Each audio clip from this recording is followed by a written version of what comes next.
Bienvenue. Comme à ses habitudes depuis peu dans la République, Dame Rumeur, une fois encore, aura eu raison de tous. 6 mois déjà qu'elle annonçait Joseph Diogbenou, alors garde des Sceaux, successeur de Théodore Hollo à la tête de la Cour constitutionnelle. On pouvait en rire, tant les profils à ce poste ne faisaient pas défaut.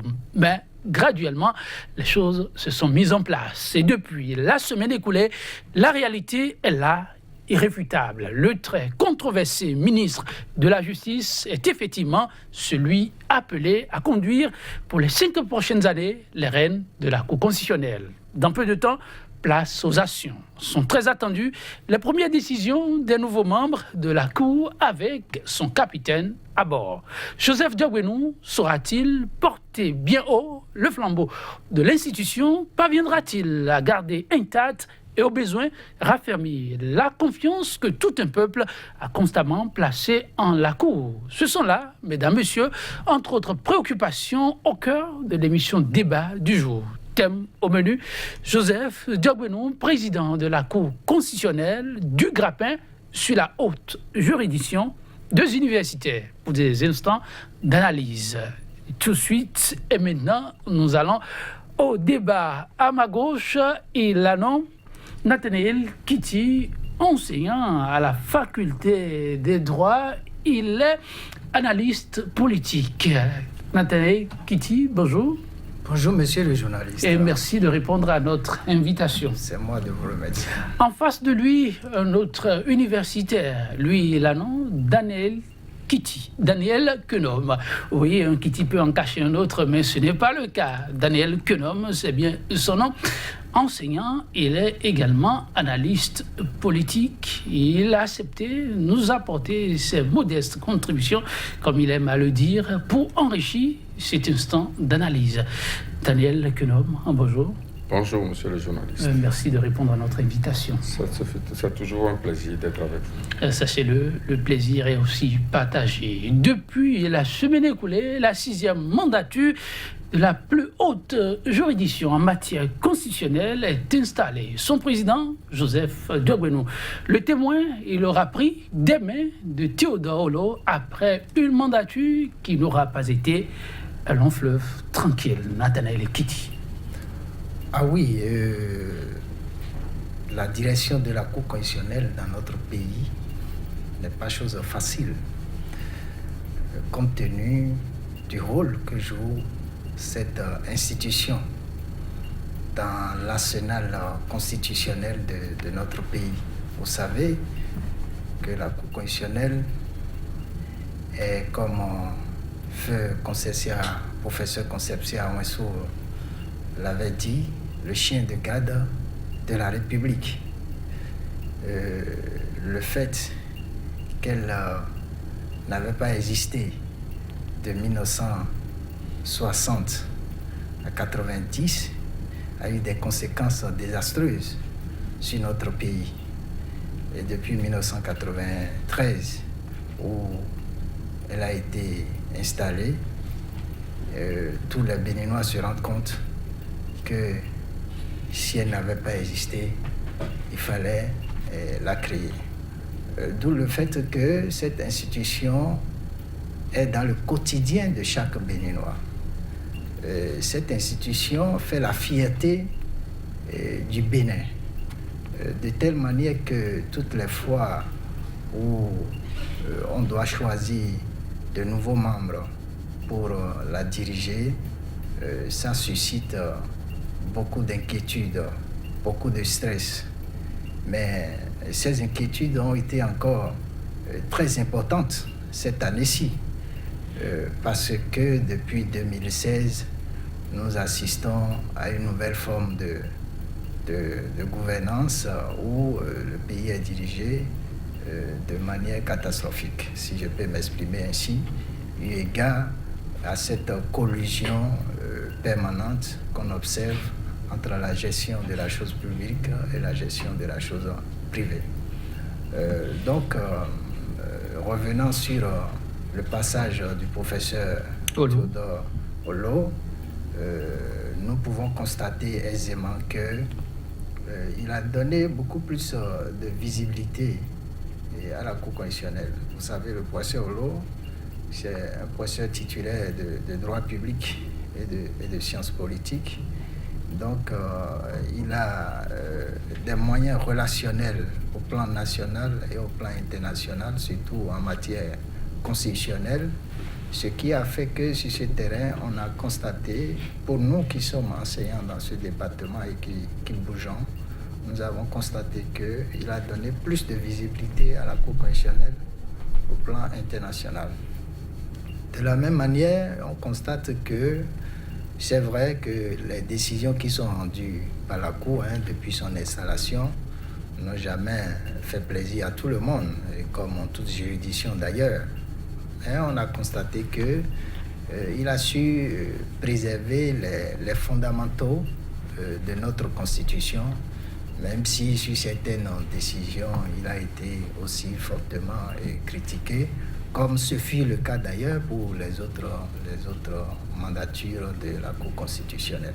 Donc, le plus important qu'on peut relever de son passage devant la Cour constitutionnelle, c'est que la République a été maintenue et les fondamentaux, les piliers de la République ont été renforcés. Daniel Kenom, vous avez suivi aussi l'homme pendant ces années passées à la tête de la haute juridiction. À cette cérémonie de passation de charge, ce fut une grande foule.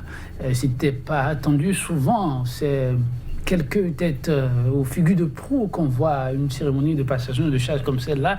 Très peu aiment s'aventurer sur le terrain, mais beaucoup se sont déplacés et l'homme a quitté la haute juridiction sous de grandes ovations. C'était le signe d'une mission bien accomplie ou un au revoir à une ère qui est en train de se refermer de la sorte.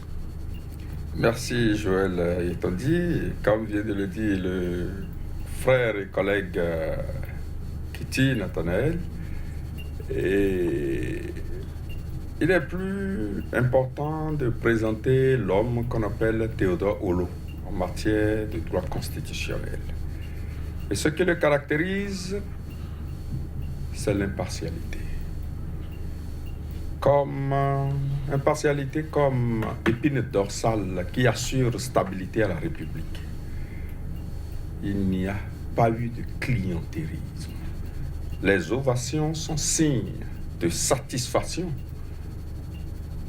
Les ovations qui l'ont suivi montrent qu'il a donné le meilleur de lui-même afin de garantir ce qu'on appelle la paix, qui, au-delà de tout ce qu'on peut appeler une valeur, est la valeur des valeurs. Je parle de la paix, naturellement. Et il y tient beaucoup. Le frère Nathanaël, en prenant la parole tout à l'heure, a fait un pan qui m'intéresse beaucoup. Il dit, si de 1960 à nos jours, non, à 1990, si il y avait une constitution comme ligne directive à toutes ces politiques qui se sont installées dans un désordre, il n'y aurait pas eu ce désordre. L'univers politique en ce temps n'avait rien à faire avec la Constitution et la Constitution serait très mal à l'aise. Une Constitution serait très mal à l'aise dans l'univers politique de 60 à 90.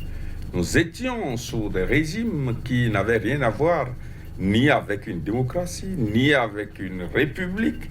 Dans ces conditions, il ne peut pas avoir une constitution. C'est l'ère du renouveau démocratique qui, pour marquer son temps et fixer les fondamentaux, les caractéristiques d'une république, a donné naissance. Je crois que ça fait 25 ans que la Cour constitutionnelle est installée. Ce n'est pas en 90, parce que juste en 90, si ma mémoire est encore fidèle, c'est le Haut Conseil de la République qui avait été installé, qui a géré jusqu'à 93, et Madame Poyon avait pris les rênes. De là, il y a eu des successions à la tête de la Cour constitutionnelle, Et curieusement, les Béninois qui sont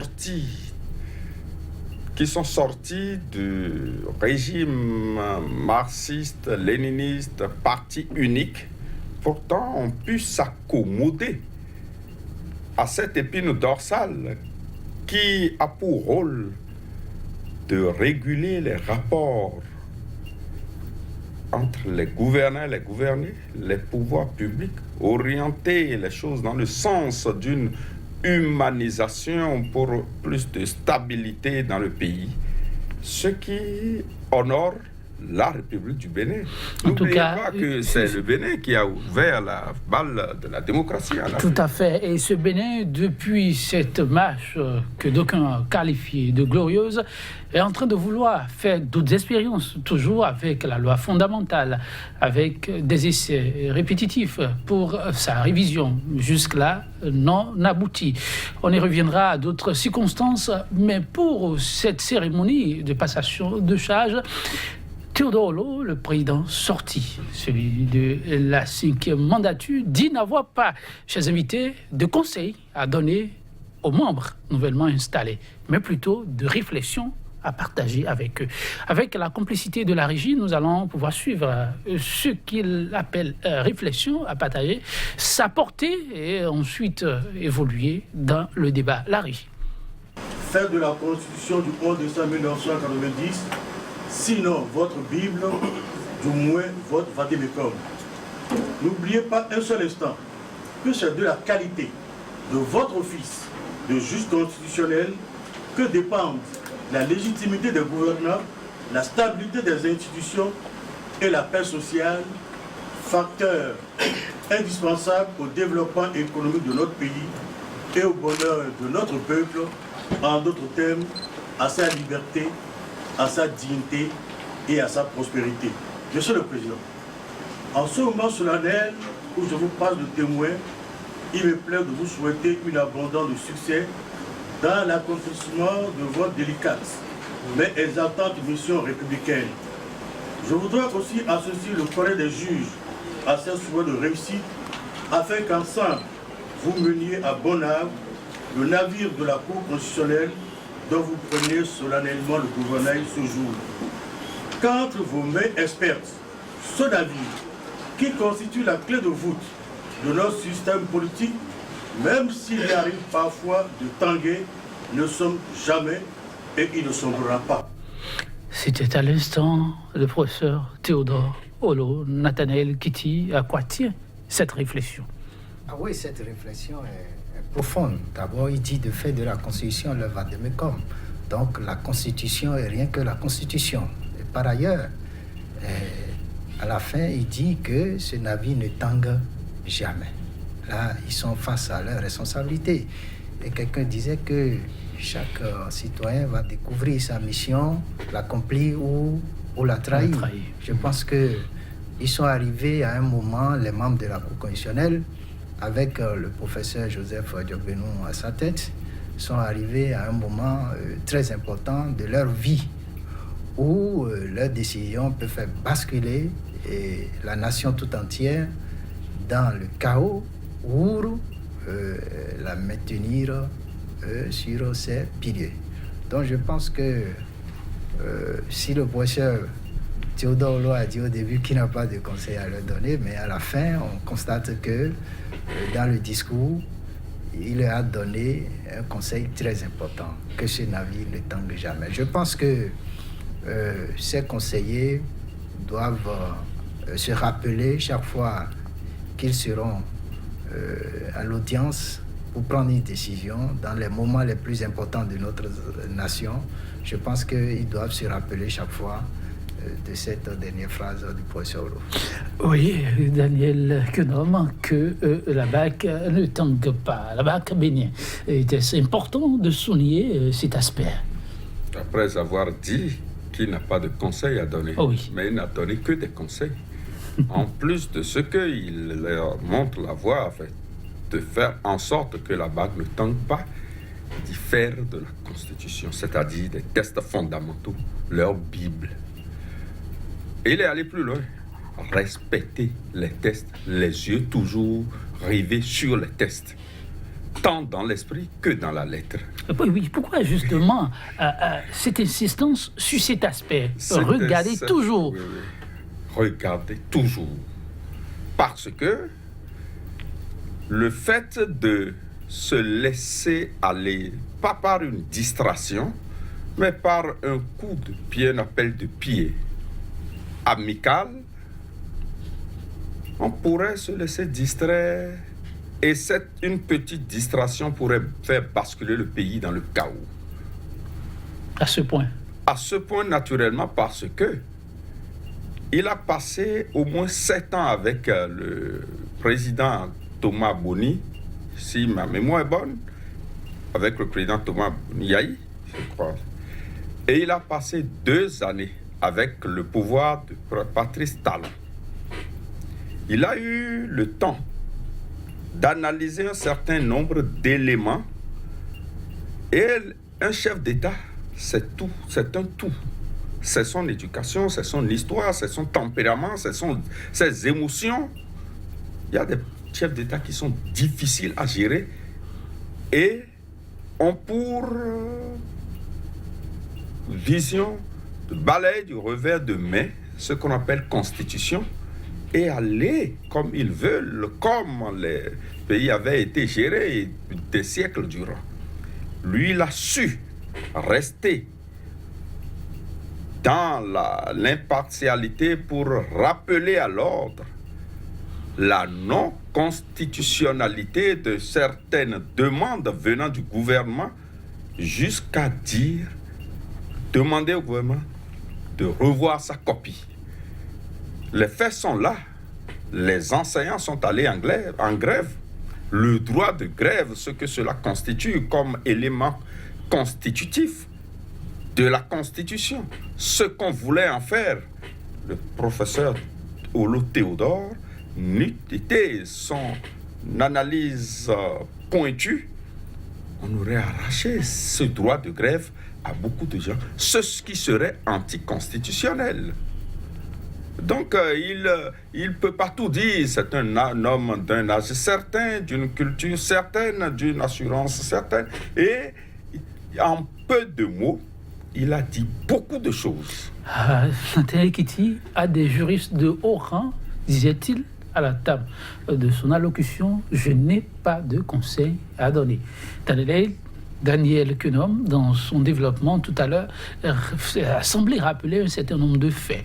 Et pour lui, ces mots, même s'ils sont si courts, voudraient rappeler bien d'événements que la mémoire collective ne saurait oublier. Ah oui, c'est très important. Vous savez, quand l'homme est spectateur, il est sensible. Quand il est spectateur. Mais quand il agit, il est insensible. Or, la Cour constitutionnelle est la plus haute juridiction en matière de contrôle de la constitutionnalité des lois, de garantie des droits fondamentaux. Les droits fondamentaux. Donc, toutes les fois que vous allez sentir ou constater que vos droits sont violés, vous pouvez vous rappeler que vous avez une institution qui est capable de garantir le respect de ces droits-là, même contre la volonté du chef de l'État. C'est très important. C'est-à-dire que si le juge d'un tribunal peut être manipulé, je dis peut être manipulé, si le procureur peut être manipulé, vous pouvez vous dire, mais écoutez, j'ai la Cour constitutionnelle quand même là, comme un grand rempart. D'où la nécessité pour ces juges-là, au lieu d'être spectateurs insensibles, mais d'être acteurs sensibles. Ils doivent être des acteurs sensibles. Demeurer des acteurs sensibles. Demeurer des acteurs sensibles toutes les fois qu'ils sont appelés à prendre une décision. Ils doivent mesurer sa portée. C'est pourquoi il a été rappelé l'esprit et la lettre de la Constitution. C'était important aussi. Ah oui, c'est très important. C'est très, très important. Si vous prenez la Constitution du 11 décembre 1990, lisez bien, vous n'allez jamais voir le consensus quelque part. Mais rappelez-vous, en 2000, je pense 2006, la Cour constitutionnelle a évoqué le consensus national pour bloquer la révision non consolidante de la Constitution. Donc, il est allé dans l'esprit de la Constitution. Donc, il ne s'agit pas seulement de lire la Constitution en diagonale pour faire sortir une décision, mais il faut rappeler toujours des conditions dans lesquelles cette Constitution a été adoptée et pourquoi on l'a adoptée, d'où nous venons et où maintenant nous allons. Voyez-vous, de 90 à ce jour, 28 ans, les piliers tiennent. Les piliers alors tiennent, que oui. de 1960 à 1990, 30 ans, les piliers n'ont pas tenu. En tout Pourquoi cas, les en piliers prenant... tiennent? oui. Et si les piliers tiennent, il ne faudra pas que quelqu'un ou bien quelques membres de la Cour arrivent pour les remettre en cause. Les nouveaux membres de cette Cour pensent pouvoir faire amende honorable. Au nom de ses pairs, Joseph Diobenon, prenant le maillet des mains de son prédécesseur, a tenu à rassurer. Nous allons, chers invités, essayer de suivre la substance de son intervention. Ensuite, on essaiera d'apprécier la portée des mots aussi. La régie. Au moment où nous rentrons en responsabilité, Monsieur le Président, il ne nous échappera pas que la séparation fonctionnelle des pouvoirs ne doit pas être considérée négativement comme une séparation structurelle des émanations, des incarnations de l'État, au risque de mettre en cause son unité, au risque de mettre en cause sa viabilité, au risque de mettre en cause sa fiabilité. Elle doit être considérée positivement comme l'offre résolue de chaque organe, dans la limite de sa compétence et aux fins que lui confère la Constitution, à la consolidation de l'État et au devenir de la nation. Pour y parvenir, nous en convenons, il nous faut surtout nous armer de courage et de sérénité. La sagesse ne serait-elle pas le courage, la sérénité en action, matinée d'expérience et reflétant l'espérance de l'ensemble de la communauté? Mais il nous faudra alors assumer le nécessaire devoir d'ingratitude, mais à l'égard de tous, à l'égard aussi bien de ceux qui agissent qu'à l'égard de ceux qui commentent. Monsieur le Président, je voudrais vous rassurer de ce que la BAC, sans doute, comme vous l'avez subodoré, pourrait tanguer, mais restera bien gardée. La BAC pourrait tanguer, mais restera bien gardée. Daniel Quenom, Joseph Diobenon l'a maintenu 2 fois. Merci. La barque pourrait tanguer, mais restera bien gardée. L'essentiel n'est pas de bien garder la barque, mais c'est de faire en sorte que ça ne tangue pas. Parce que dans des mouvements, le arriver. mouvement peut lui échapper. Et ce qu'il dit, sans lui prêter des intentions, je peux aller plus loin pour loger en même temps les craintes et inquiétudes de la population. Allez-y. Qui pense que pendant les débrayages, au moment où les enseignants réclamaient leurs droits, les droits qui leur sont reconnus par cette même Constitution, le Tout-Puissant, garde des Sceaux, en son temps, disait qu'il arrivera, s'il est possible, par la rage ou par la ruse. L'enseignant, le petit enseignant que je suis, m'autorise à dire que la ruse est Le mensonge sont des éléments spécifiques reconnus à la politique. Mais la rage est une maladie animale. Premier point. Pendant la grève des gens de la justice et des gens de la santé, le ministre de la Justice il s'était fait inviter dans beaucoup de grèves, se comportant un peu comme si il était le super ministre.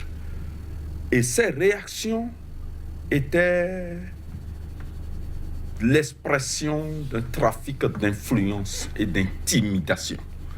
J'admire son sens d'engagement, j'admire la volonté qu'il habite et qu'il anime et qui le fait soulever. Il a beaucoup de qualités exceptionnelles, mais il lui reste encore certaines qualités humaines à domestiquer pour savoir que du ministère de la Justice à la présidence de la Cour constitutionnelle, il y a un pas à faire, un grand pas. Et les conditions ne sont plus les mêmes, car les plaintes, craintes et inquiétudes de la population se justifient par rapport à ces comportements lorsqu'on sait le rôle sacré dévolu à la Constitution. Pourra-t-il maîtriser ses nerfs comme le président sorti, maître Théodore Holo, professeur titulaire de toutes les chaires du monde, et ne pas pouvoir maîtriser ses nerfs, car c'est de la maîtrise des nerfs que dépendent tous les mouvements qui sont autour de soi. Ah ben, là, c'est effectivement la réaction que plus d'un Béninois a. Mais lorsqu'on réfléchit de la sorte, parce que, agissant à partir des faits, dont tous ont été témoins, est-ce qu'on ne peut pas désormais avoir un peu de bémol après avoir suivi Joseph Tchogbenou quand lui-même fait sa lecture de la situation et de la mission à lui assignée et de ce qu'il considère comme devoir désormais accompli? Oui, je suis pleinement d'accord avec vous. Quand on regarde son parcours, les 2 dernières années, il y a de quoi avoir peur pour cette mission qui lui a été confiée par les 7 membres de la Cour constitutionnelle. Parce que il était adulé quand il était membre de la société civile. Mais depuis qu'il a été nommé ministre de la Justice, beaucoup l'ont méconnu parce qu'il a défendu le contraire de tout ce qu'il défendait quand il était membre de la société civile. Donc, lorsque une personne sait avec tant de loyauté, tant de soumission au chef de l'État, c'est avec tant de loyauté, tant de soumission le chef de l'État... Vous voyez de la soumission? Oui, moi j'ai vu de la soumission, mais je vais vous dire quelque chose tout à l'heure pour pouvoir essayer de le comprendre aussi. Quand quelqu'un sait avec autant de loyauté, de soumission le chef de l'État et qu'on l'appelle à garder la République, il y a de quoi avoir peur. Mais on peut tenter de comprendre, parce qu'il était ministre de la Justice. Un ministre, c'est un serviteur, non seulement de la nation, mais collaborateur du chef de l'État, qui le nomme et met fin à sa mission. Donc, dans ce rôle, soit il décidait de servir comme il servait, ou bien il décidait de partir comme Azanaï l'a fait. Mais lui n'a pas décidé de partir, il a servi avec beaucoup de zèle. Et le voilà appelé à diriger la Cour constitutionnelle. Dans son discours, il y a des d'inquiétude.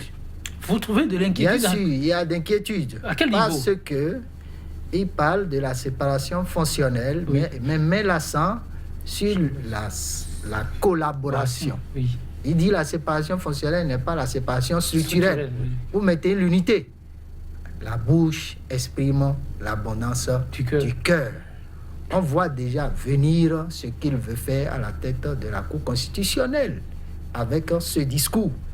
Mais il y a une chose aussi. À la tête de la Cour constitutionnelle, il est juge. Il est indépendant.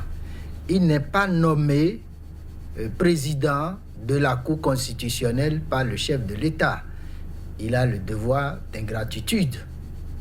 Lui-même, il a dit, mais il a ajouté devoir d'ingratitude contre tous, alors que le Mato Kouroussé décharge sa colère sur le fait. Le Mato Kouroussé décharge sa colère sur le fait. C'est-à-dire que s'il doit avoir un grand devoir d'ingratitude, ça doit être à l'égard du chef de l'État. Il a maintenant... Et non contre tous. Et non contre tous. Il a maintenant toutes les chances de se réhabiliter. De corriger l'image pas trop bonne qu'il a laissée en tant que garde des Sceaux, où il s'immisçait dans le fonctionnement de la justice. Il a maintenant la possibilité de se réhabiliter et de corriger cette image. C'est ce que nous lui souhaitons. C'est ce que nous lui souhaitons parce que il est d'une génération où il peut encore beaucoup espérer dans notre pays. Il n'est pas d'une génération où il dira qu'il ne lui reste plus grand-chose. Au contraire, il lui reste beaucoup de choses à faire encore dans notre pays.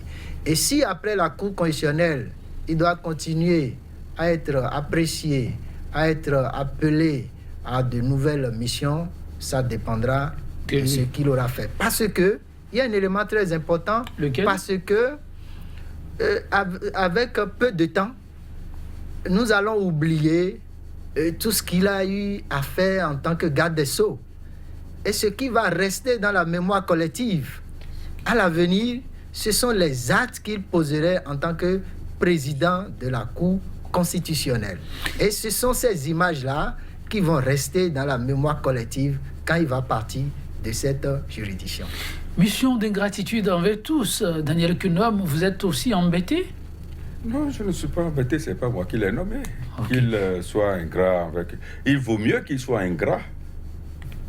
Parce que, en fait, l'impartialité que requiert d'abord le rôle qui est désormais le sien, dégage une ingratitude parce que il arrivera un moment, et tout le monde le sait, il arrivera un moment où on lui demandera l'impossible.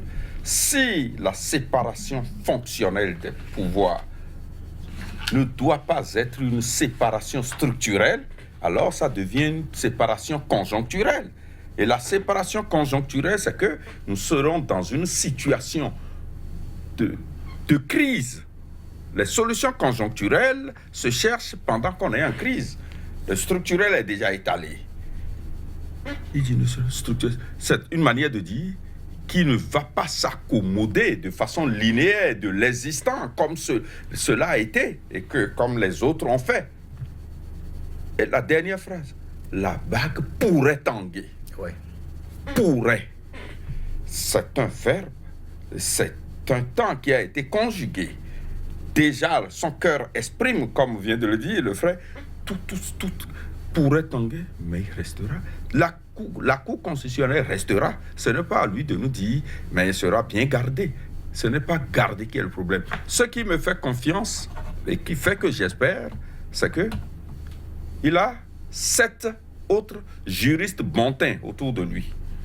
2 ingénieurs. Bon, 4 plus lui-même. 2 ingénieurs. Mais il est le président. Il est le président.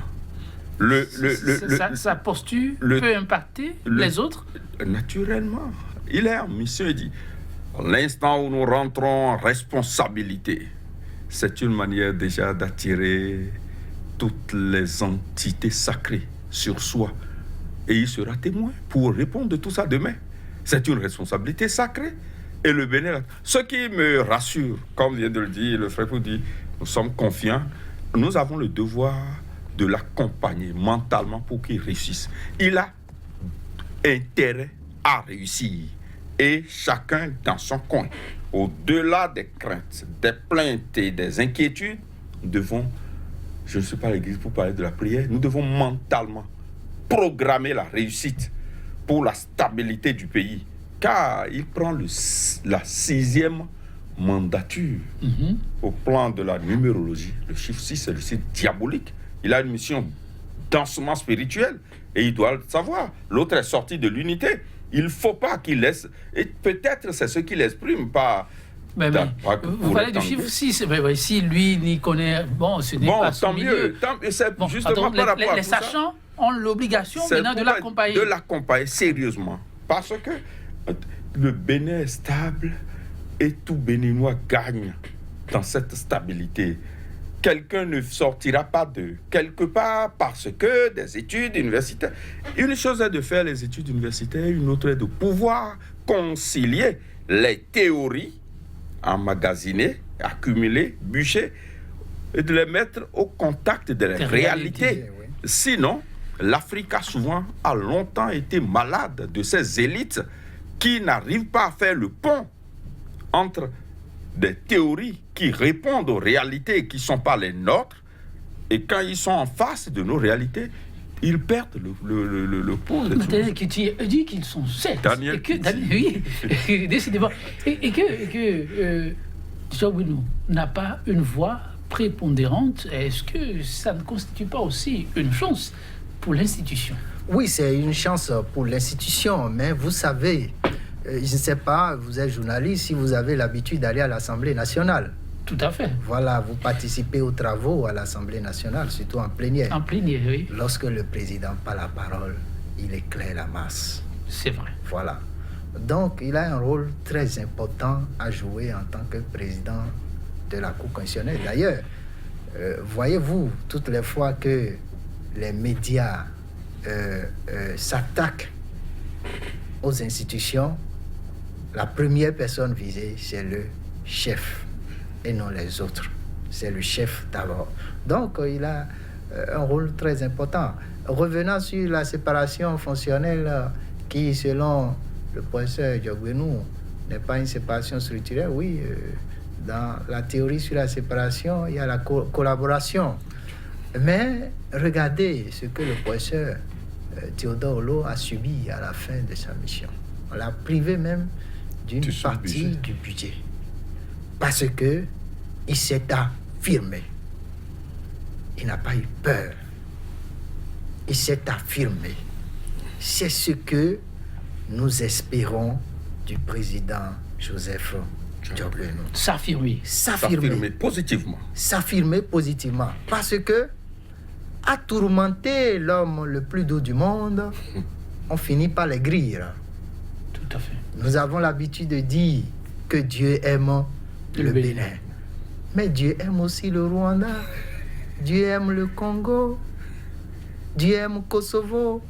Malgré ça, ce qui est arrivé est arrivé. Pour que cela n'arrive pas dans notre pays, ça dépend fondamentalement, je vous dis bien, fondamentalement de la Cour constitutionnelle.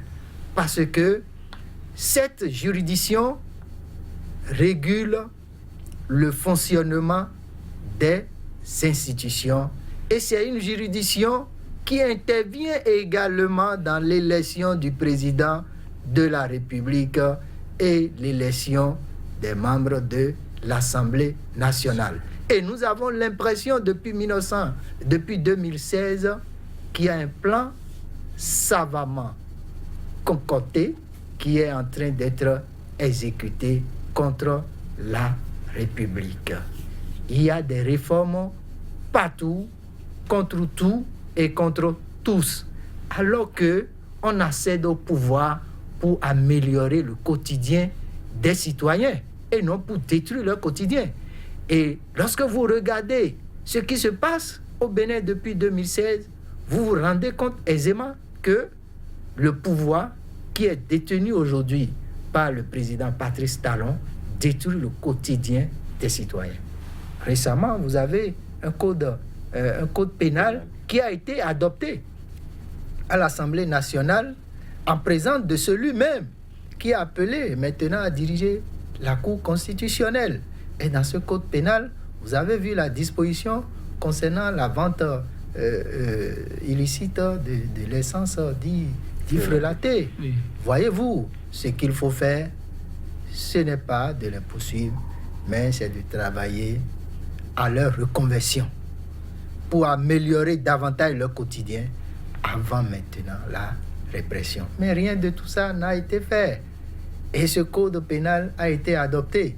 Et vous voyez encore le code pénal qui a été adopté en présence surtout des députés de la région du Bénin où ce commerce est fait.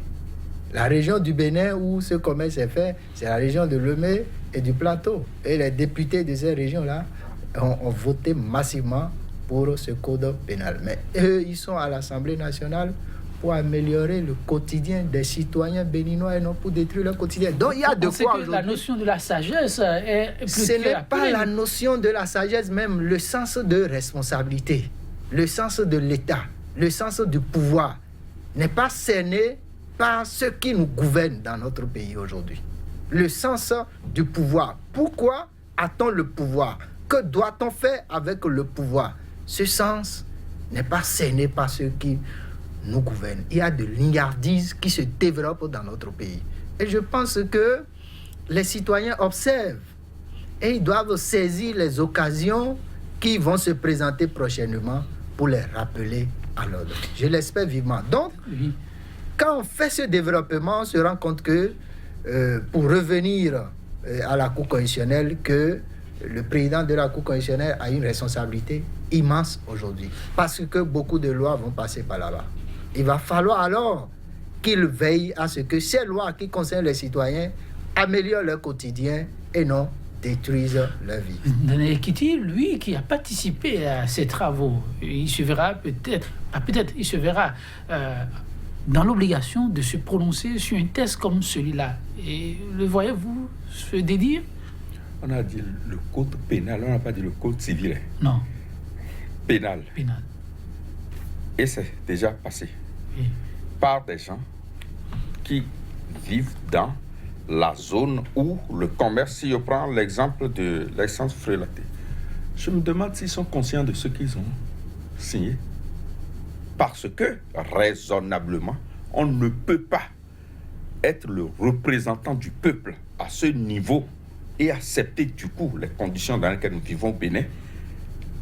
Combien de kilomètres il faut faire avant de trouver une station, savoir s'il y a de l'essence dedans. Le président Talon a eu un régime qui ne pas s'occuper du quotidien. Moi, je dis qu'il n'y a pas de social. Jusqu'à présent? Enfin, de toute façon, moi, je suis enseignant, j'ai mon salaire, je fais ce que je dois faire, mais il n'y a pas de social. Je ne suis pas contre ces réformes. J'avoue, je suis pour la pertinence de ces réformes, mais les réformes ne se suivent pas, ne laissent pas le temps aux gens de faire ou de digérer une avant d'aller à deux. Mais tout, on est surpris. J'ai le sentiment que tout veut être fait au même moment. C'est des réformes dont nous avons besoin pour aller vers une humanisation de notre vie politique. Mais du coup, il y a eu trop de retard accumulé, mais il ne peut pas en peu de temps faire autant de choses et espérer. Comment voyez-vous l'avenir de la Cour constitutionnelle avec les nouveaux membres, avec en tête le capitaine à bord, Joseph Togeno? J'ai grand espoir qu'ils réussiront. Ils réussiront parce que ce n'est pas moi qui vais faire une nouvelle programmation.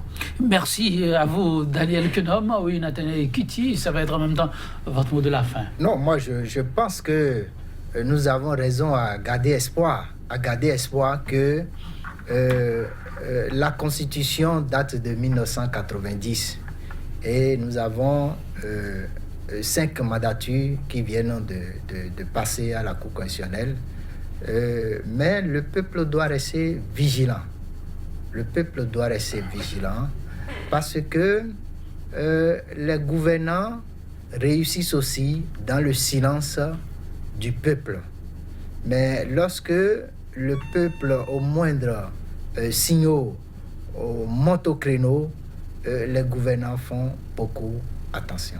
Merci à vous, Nathaniel Kiti, à vous également, Daniel Kunom, à la vigilance, maître mot, pour savoir où l'on va, comment l'on s'y rend et des résultats attendus pour le bonheur partagé 100% béné. Vous l'avez compris, ce sera tout pour le numéro du jour. Demain, c'est un autre jour. Pour d'autres faits, on se retrouvera pour le M6. Mais en attendant, je vous fausse compagnie sur cette citation d'Alexandre Dumas. C'est quelquefois pénible de faire son devoir, mais ça ne l'est jamais autant de ne pas l'avoir fait. Merci à vous de toujours accomplir le vôtre et dans la dignité. À très vite.